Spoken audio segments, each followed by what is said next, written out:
Hello, thank you for joining me here at Bert's Books, where rather than do one of those recent purchase roundups, which I've kind of come to rely on rather, let's face it, in recent months, I'm going to talk about a book that it's not actually a recent acquisition. It's just kind of been kicking around the flat for a while, but you know, out of everything on these muddled shelves, I pulled this one out and got through it. I'll make it plain now. It was a bathroom read. I'll spare you the footage of that happening in action, but I thought we'd delve into the slightly murky world of the sub-Sven Hassel war pulp, the German-themed war pulps that, I mean, certainly when I was a kid, 70s, early 80s, were massive, and of course the field was led by Sven Hassel, the ubiquitous Sven Hassel, with, I suppose, Leo Kessler running him a close second. Arguable whether I'm talking quality there or, but in terms of market dominance. But there were a few kind of, I suppose, snapping around their heels, lesser known authors, of which one is Gunther Lutz. This one, Blood and Ice, it's maybe the third or fourth in the series Panzer Platoon. So you can see very, very clearly they were intending, this is Sphere Books, I believe? Yeah, Sphere. Clearly they were intended to muscle in on that Lanzer-lit market. You know, these kind of churned out Second World War thrillers told with questionable authenticity from the German side of it. Now, Gunther Lutz, I'm not quite clear as to who or what Gunther Lutz might have been. There's one source, Book Series in Order, in fact gives what purports to be a bit of a history on him. It claims that he was a German professor of philosophy who got involved with the National Socialist movement, and it states that he was an educated man. It's sort of, the history stops at 1940 with him becoming the member of the editorial board of the German Scientific Service, as well as the European Science Service. Now, this doesn't read particularly as if it were written by any sort of intellectual, a National Socialist one or otherwise. I mean, true to the usual form of these books, the central hero, who is one Lieutenant Boden, isn't sympathetic to, so it's not written as if there's any sympathy to the National Socialist cause whatsoever amongst the main protagonists. So I'm a little bit doubtful, sorry Book Series in Order, I don't want to piss on your bonfire or anything, but I'm just quite a little bit doubtful that this, whoever they're talking about here, is the same guy that wrote these books. Also, that's the only source which kind of identifies him as this intellectual philosophy sort of character. That no other sources that I could find about this series makes any such claim about him, and some suggest that the name may well have been a pseudonym, in keeping with the way Leo Kessler was in fact Charles Whiting. Possibly the same is true here. It's a bit indistinct. I'm not clear, but I just am slightly doubtful that this bioc here is the same guy. Now, if it's any indication of the enthusiasm with which various publishers attempted to sort of get a bit of the Sven Hassel action, for a moment I thought these were they're not actually. Superficial appearances, you'd assume they were part of the same series. This one is New English Library, claims to be by Horst Weitzer, translated by George Hurst. I suspect Horst Weitzer actually is George Hurst. Anyway, this is the Wehrmacht series, number 1, Panzer Grenadier. I think I read part way through this one. I mean, there's a few other authors that you could categorise as kind of, snapping at the Hassel heels, kind of Sven also. That's about as good as the pun's gonna get. I'm out of puns. I don't have any cocking puns.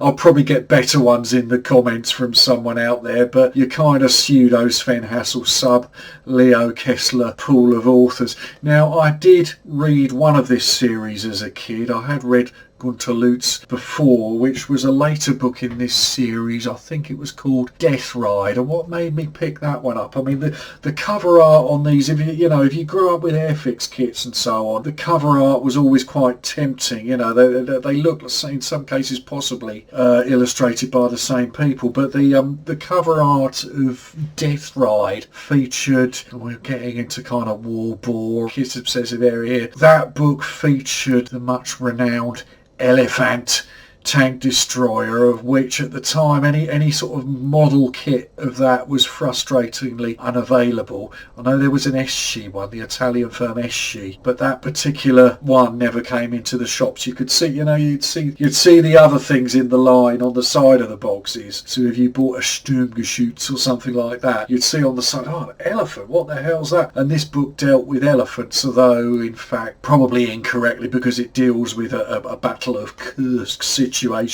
which I believe the elephant wasn't yet called. It was still called a Ferdinand in those days. But authenticity, it's pretty loose in this field of fiction. So this series, they deal with the ongoing adventures of the main character is a Panzer Lieutenant Lieutenant Mickey Bowden. Now I keep having to sort of double check myself and just remind myself of the fact that Mickey Bowden was not the drummer in the Monkees. That was Mickey Dolenz, which is by the by. But anyway, this one is, I think it's third or fourth in the series of previous ones. Other titles include Blitzkrieg, Invade Russia. I think there's another one called Support Rommel. I might even have it. But it's weird how the titles of these books almost read like an instruction manual, and probably one you shouldn't really try and follow, as the gentleman concerned in these books might have been best advised not to. But anyway, this one, it's set in the winter of, I think, the very early in 1943, which makes the cover art, I mean, there's a few problems with this, lovely as it is, there's a few problems with this cover art. One being that these guys, I would say those are in summer uniform. They're meant to be in the snow. This is set in the winter in Russia. These guys are in summer uniform. I'm pretty sure this one here, I think that's based on an actual combat photo. I'm sure I've seen the photo that this was modelled on. But anyway, the Panzer in the background is that looks to me like a bit of an early series Mark IV. So for early 1943, that's probably incorrect. But anyway, like I say, authenticity. So yeah, it's true that Mickey Bowden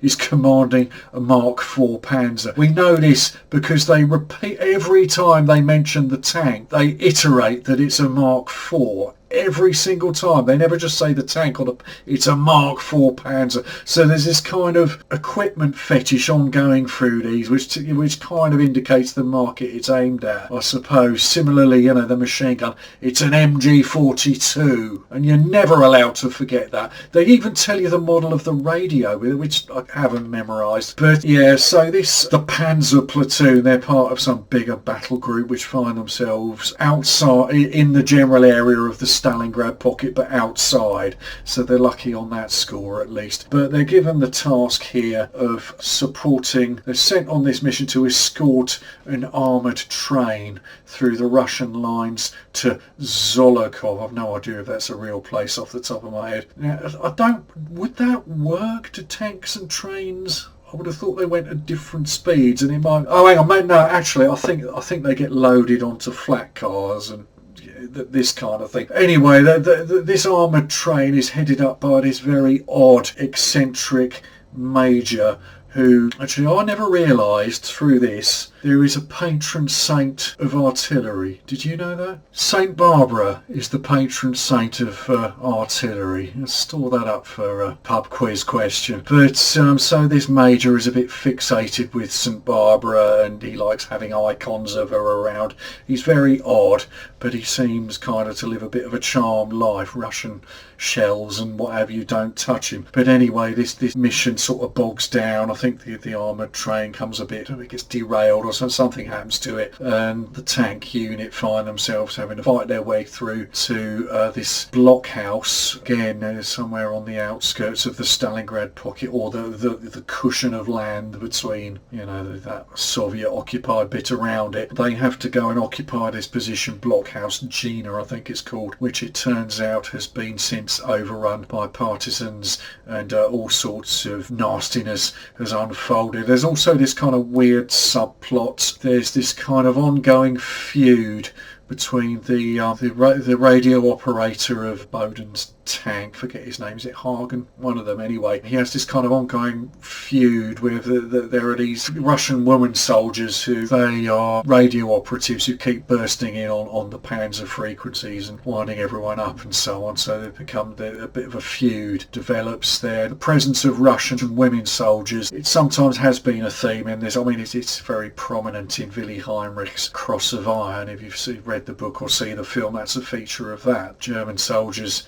on the Eastern Front are presented with enemy soldiers that are women in uniform, and the sexual politics around that. Well, there is a scene in this book, how can I put this? It gets rapey, which realistically sexual violence has many times been a feature of combat. I believe it was on the Eastern Front quite commonplace, and there's no reason an author dealing with that area of history should necessarily be skirting around that. However, the way it's dealt with in this, I would say, is fairly uncomfortable. The relish with which it's described, and 70s pulp fiction being 70s pulp fiction, the author depicts her as midway through it starting to enjoy it, which so anyway, there's various of the sort of scrapes and unlikely escapes that are characteristic of this genre. This Panzer, a Mark IV Panzer, never forget that, putting up with all it seems to put up with all sorts of treatment that you'd think most machinery would have given up the ghost a couple of chapters before, but it sort of gets most of the way through this book at least. And I don't know, it's not, I don't think Gunther Lutz, obviously he never became a name at the level of Hassel and Kessler and so on, and I don't know, he kind of falls between this book isn't as, it doesn't get as silly as Sven Hassel. It's not as schlocky as Kessler. I suppose the tone is a little bit more serious, but it's not that convincing in its authenticity either. So it kind of, it doesn't get to, you can't hold this up as, worthy comparison to Willy Heinrich or somebody, but it's not. Yeah, I'd say it's not quite as trashy as some of the more successful authors in that field. It does attempt to give, I suppose, more or less believable scenario. More or less, I mean, there are aspects of it that you're kind of unlikely, but it's just not that distinguished as fiction really, so it is very much a kind of also ran of that genre. I mean, if anyone has any more background on who Gunther Lutz really might have been, is there anyone that used to work at Sphere Books here, knows all the dirty little secrets? That would be quite interesting. I don't think it credits the cover artist either, but yeah, they're a quick read. There's a few in this series, very much of a muchness, but ultimately, I suppose, a bit of a toilet read, and just one of those artifacts where from a time when the shelves at W.H. Smith's and John Menzies, remember them, were just, piled high with this sort of thing. Kids at the age I was then did lap it up. Anyway, thank you for joining me on this one. More soon, I hope. I hope everyone's doing well out there. See you soon.